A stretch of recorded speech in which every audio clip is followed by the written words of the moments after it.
काय म्हणताय पवार साहेब? अरे करंजे भाऊ, कसे आहात तुम्ही? आमचं मस्त. तुमचं कसं चाललंय? वयानुसार आहे थोडं, पण ठीक आहे. तुमच्या मुलाबाळांचं काय चाललंय? चाललंय. मोठा मुलगा चहाची टपरी चालवतो.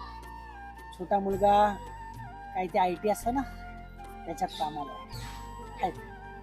दोघे पण खुश आहेत. वा, छान छान. माझ्या लेकरांनी तर उंच भरारी घेऊन परदेशात गेली. सगळ्यात मोठा सिंगापूरला आहे, मुलीचं लग्न होऊन अमेरिकेला गेली, सगळ्यात लहान कॅनडाला आहे. लय अभिमान वाटतो बघा मला माझ्या पोरांचा. मग तुम्ही पण जायचं की परदेशात?